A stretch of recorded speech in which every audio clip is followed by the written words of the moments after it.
Welcome to On the Edge with April Mahoney Brains. Here, this is the spot where the conversation is pointed, the guests are sharp, and the responses are never dull. Welcome home, Brains. There's only one requirement to hang out on the edge, is that you open your big brain and close your small mind. Did you bring your thinking caps? It's time to put them on, because the conversation starts now. World, and people are just so upset of South Australia. Welcome to On the Edge. I'm so glad to have you here with me and my brains. Brains, she is here from the land down under, because it's South Australia. And let me tell you, I send out love to all of my sisters and gentlemen there. You guys have been so kind and so gracious. You have welcomed me into your heart. I've got so many South Australians that are coming on the show. But there's something going on down there. I mean, there's something there that's drawing my spirit, because people are contacting me saying, hey, I want to be on the edge. I'm liking what's going on. But there's a synergy, there's an energy in the full moon. I was looking up, I was interviewing one of your colleagues last night, and the moon was there, and I'm feeling the energy. There's a vortex, there's a message, there's something coming from South Australia. Would you agree, Maryanne? Absolutely. There is definitely some kind of energy around here that makes it really different, unusual, just kind of draws people together. I think gives it a little bit of a positive edge as well. Yeah. Definitely. But it's a messaging. I don't know where it's coming. It's coming, like this, but I'm feeling it, and I'm feeling you. And I'm so glad that you're here, because me and you are going to have a grown woman conversation here on the Edge, Brains. We're going to talk about all the great things she does now. And again, she's got the secret sauce, because she's a teacher and she's a healer. She is a health coach. She is a mindset maven, teaching you how to get that mind right for midlife women, for women that think they've lost their mojo, they've lost their sexy. And what is that? Is that NLP, neuro-linguistic programming, that crazy conversation that we're having in our brains? She's going to talk us through that. So help me welcome her to the edge today. Mary, how are you, sweetheart? I'm really well. Thank you very much. I'm so excited to have you here. I've been waiting for this. I've been waiting too. Really excited. So tell my brains a little bit about you. Okay, so I am a teacher, and I've been a teacher for about 34 years. But along the way, I've also explored my interest in healing, my interest in helping people in a different way. So I've actually learnt NLP, I've learned hypnosis and Reiki, and I kind of combine them all together in just helping people, particularly women, at midlife to make a really massive change.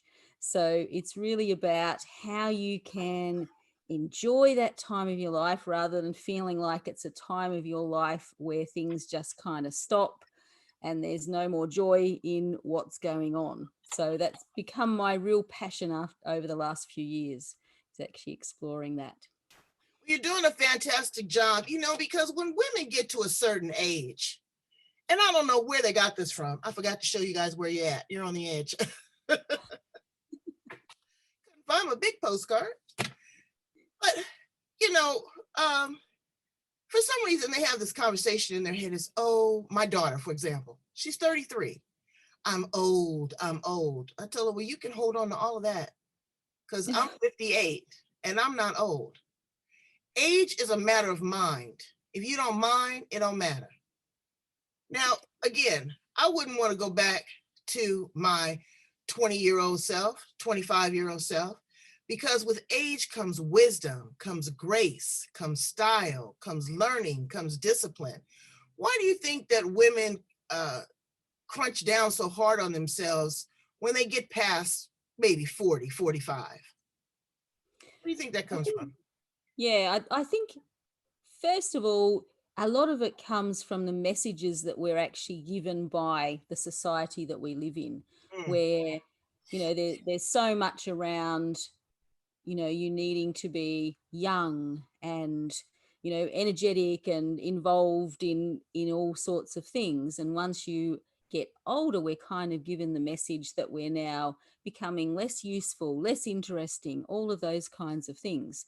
So when we buy into that stuff, then we start to tell ourselves these stories that it's just a repetition of what society is saying to us. And that's kind of the really big problem that women get caught up in when they get to midlife, I think.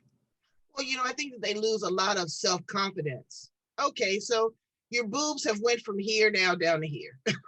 And your belly has went from here out to here, and you've lost a few teeth and you got a few gray hairs. But you know what? That has become the norm, and we're all going to age. And I hope that women learn to embrace that.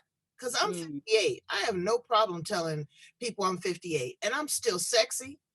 I just show my sexy in a different way. Instead of showing my waistline, now I show my cleavage.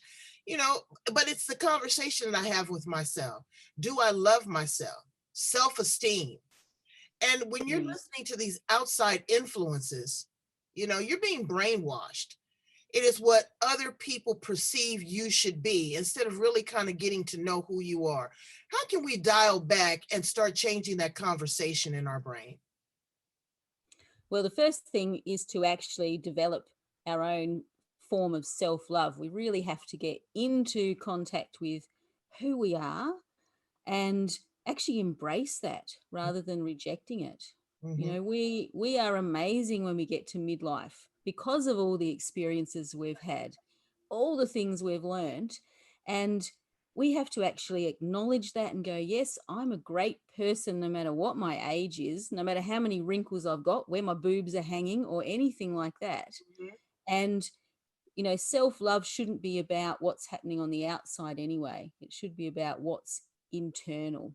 Right. And that's really about what midlife in essence should be. It's supposed to be a time for women to pause, take stock, and actually get themselves mentally and emotionally ready to lead as they age. Because, traditionally we're meant to be the leaders of, our families, of our communities as we get older. And that's kind of gone missing a little bit, but we can reclaim that.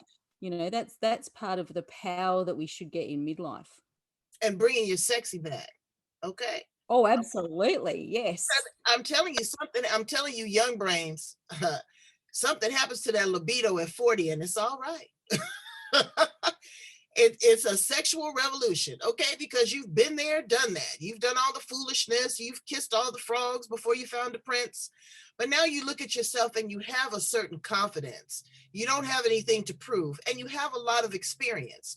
Women don't flirt like they used to. Put on a little lipstick. Even in the middle of a pandemic, you can still have some pretty lips. Get your hair done. And Maryanne, you just redid your hair from the first time we met, and it's gorgeous. When you lighten up your hair color, it does. It makes you look younger. Change your eyewear.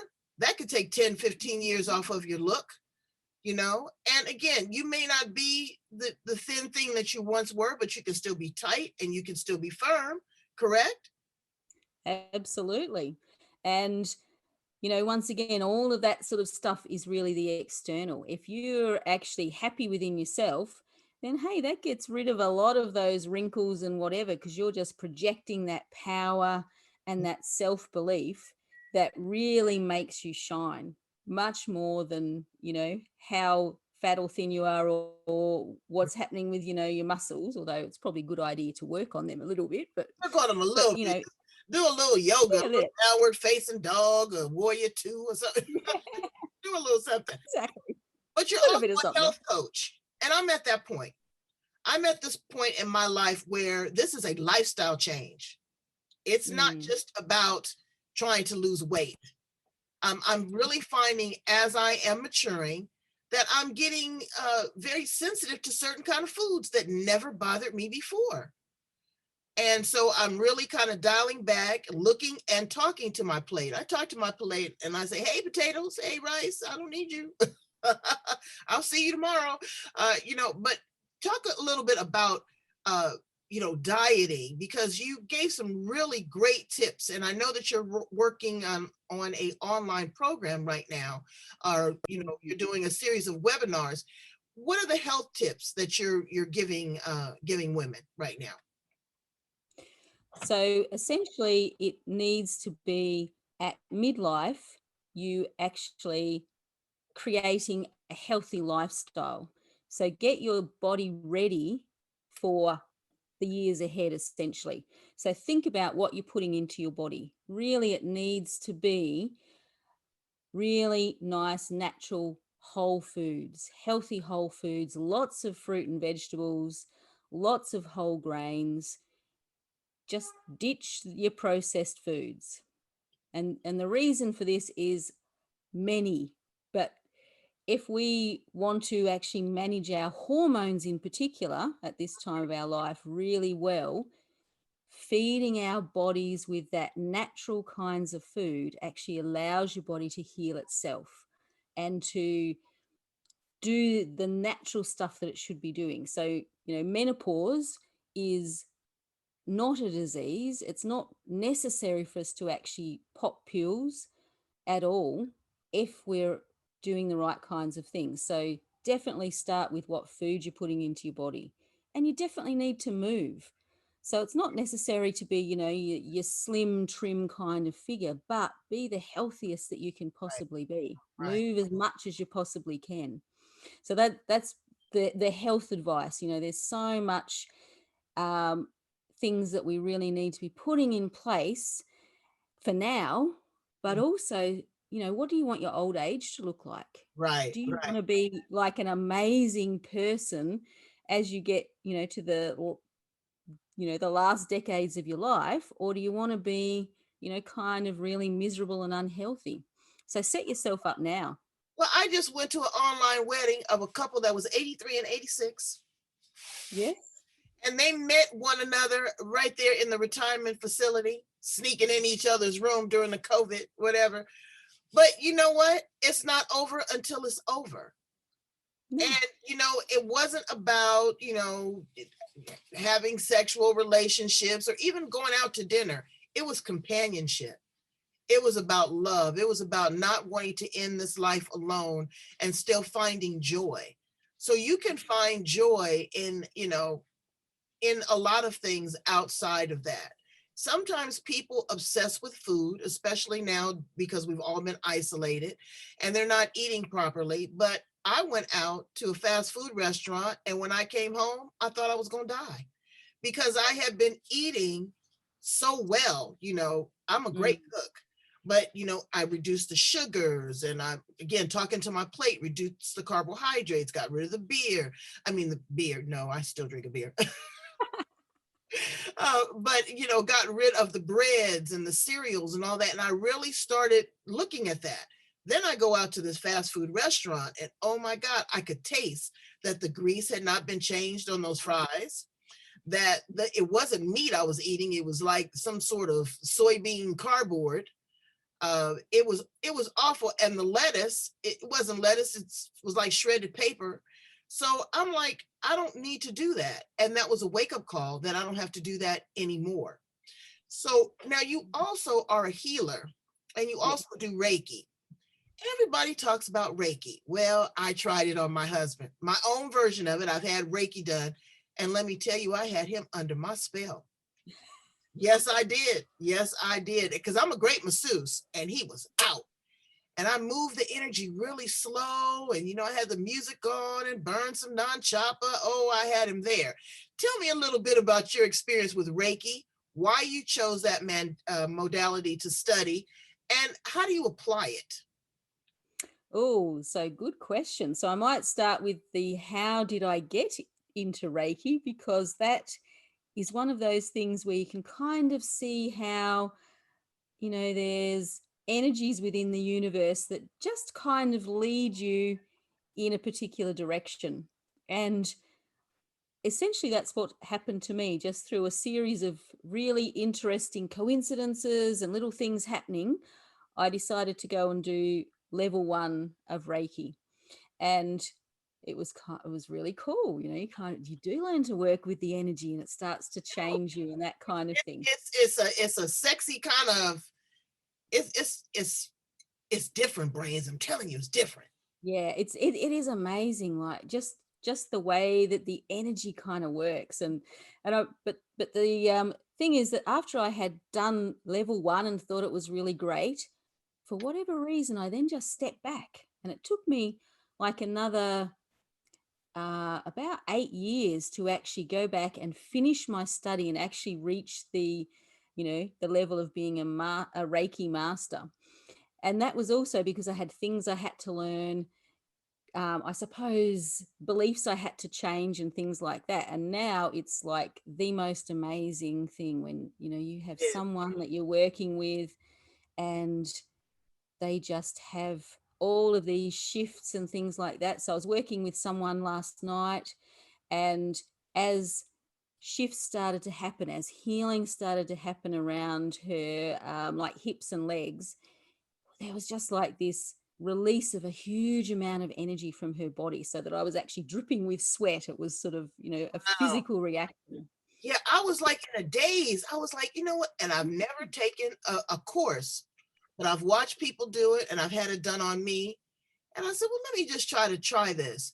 And as soon as I did, I just saw his body just kind of shift. And I was like, oh Lord, I hope I ain't giving him a heart attack. But and his muscles just really they just not fell apart, but kind of got noodlish. It was really soft because then I started going in with the tissue massage. It's amazing. Where did Reiki come from? So that's a bit debatable, but we'll say what the acknowledged, I suppose, origins are. So it originated in Japan in the late 19th century from I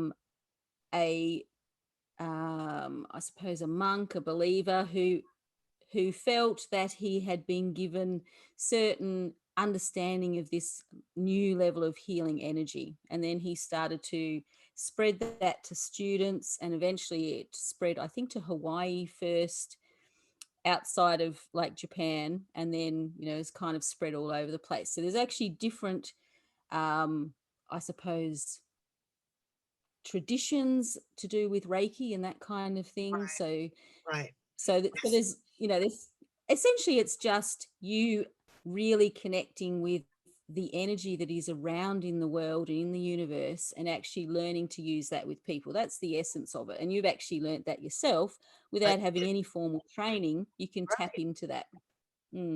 Because again, there's all these different rituals that people do, spiritual teachings, meditation, but basically it comes down to just trying to quiet that monkey mind.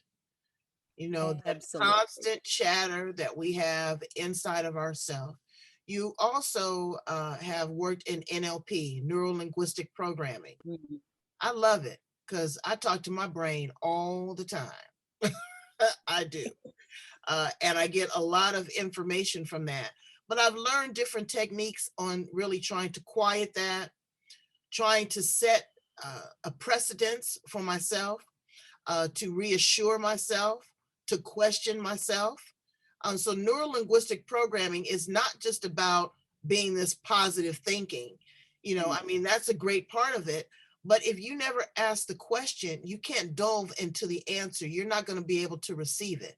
So when you're doing this NLP, do you work with hypnosis also? Yes, I do. So Okay. so I've got like my Master of Hypnotherapy and of NLP. So I work with both of them. You're so smart. And But really, I mean, but a lot of people say that during hypnosis, they also incorporate NLP to give you those suggestions that help you, thrust forward and be able to tap into that. Because what you want to do when you're working with your clients, I'm sure, is you want to give them some good takeaways. You want to give them some tools that when Maryanne is not available or they're, in a bad place, they are able to go back into this space and say, let me quiet this monkey mind. Let me have this conversation with myself. Let me take myself down in, deep meditation or self-hypnosis. So what kind of things can we do, when we're just, again, trying to dial back, trying to reset ourselves? What are some things that we can do at home? So the first thing that I would say is it's really important to recognize that your thoughts are not you. Your brain, as you say, it basically is like a monkey mind. It is just continually having an internal dialogue. It narrates your life, but the narration isn't necessarily the truth. So it is about actually kind of going, well, is that really true? So particularly if you have thoughts that make you feel like, you're not very worthy, those kinds of things. So it might be, oh, I'm really terrible at whatever it is. Then the first part is actually going, well, is that really true? Is that actually the truth? Is that the truth all the time? So it is about starting to challenge that and, kind of building up that idea that you can make changes in how you're thinking. So, that negative thought can be turned around as well and be changed into something that can actually move you forward rather than kind of holding you back. Right. And this is a bright idea, Brains. You are the thinker of your thoughts. Exactly. Exactly. And you can set it up. I do that at night before I go to sleep. I thank my God for the day that I've had, and I ask him to, help set it up for the next day. I always tell myself, you're 40 pounds lighter. But I am the thinker of my might thoughts. Be more of a hypnotic suggestion, but yes. Exactly. So, well, let's go into that. Now, hypnotic thoughts and suggestions. When you're working with people, how does that work? So essentially, hypnosis is about the person being willing to put themselves into a trance state. And that's, basically my job is to lead people into that point where they're able to get into a trance state. But they have to be willing to do that. So it's not, this idea that you can be hypnotized or you can't be hypnotized. All you have to be is willing to get into a trance state and then be willing to accept suggestions, be willing to accept change. Right. So it is not going to feel the way that you think it will feel. Because quite often, particularly in TV shows or movies, right, you get the idea that it's sort of this weird state, but it's not. Just think really deep, sort of meditative state, and that's your trance state. And it's then almost like a because I can take myself down. I can take myself down into a hypnotic state. I did it one time. I was riding my bike down the Coronado Strand. And I don't know what it was, if it was the music, I don't know where I was, but I felt like everything was going backwards and I was going forward. It was trippy. And then when I came out of it, I wasn't afraid, but I was totally aware that I was in another place in my subconscious mind. And Brains, you need to understand that there's 95% of yourself that you don't even know. So we're not talking about quacking like a duck or barking like a dog, or every time I snap my fingers, you're going to, go in your purse and give me $20, which would be a good idea, but nice. Right. But, that's not what it's about. I think I always equate to like a deep sleep, but you're also awake in the process. I can't explain it.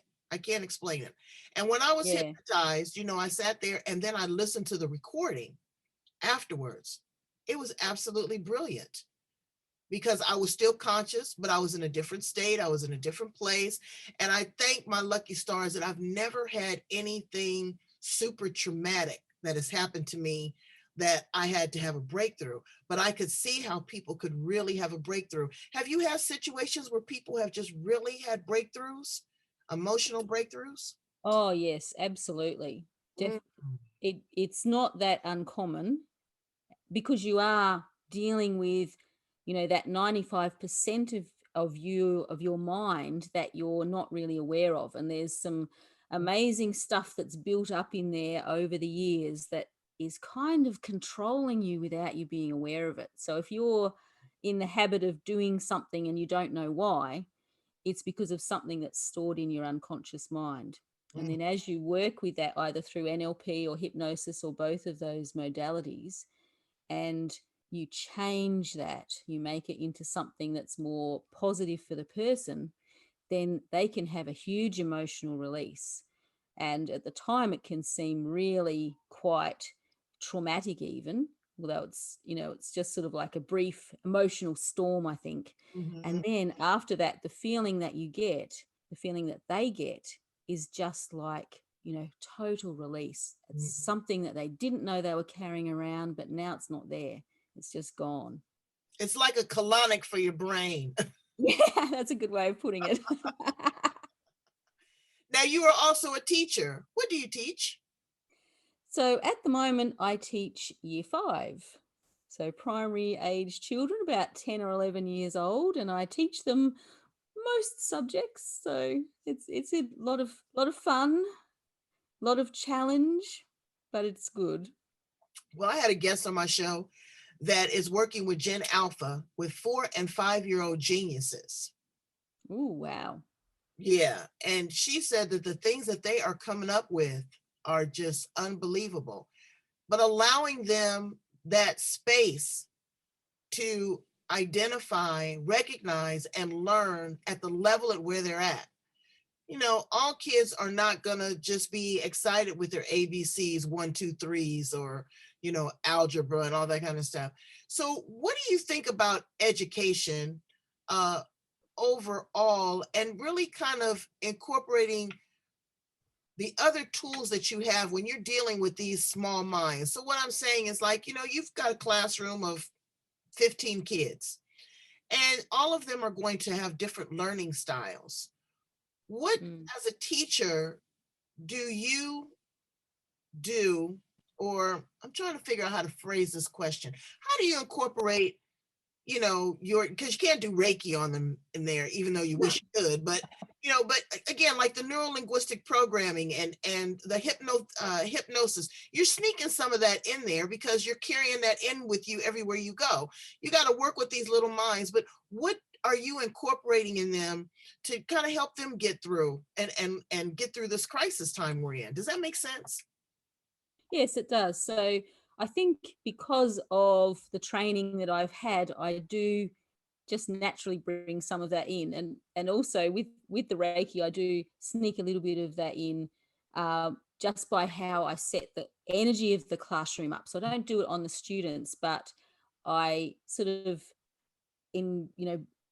envelop the classroom, so to speak, in that positive energy, which seems to help quite a lot. But with NLP, for example, you have children who will be using language that's really limiting to them. So by speaking to them, asking them questions, getting them to think and talk about ideas, you can, just like with an adult, you can really expand their way of thinking about things. So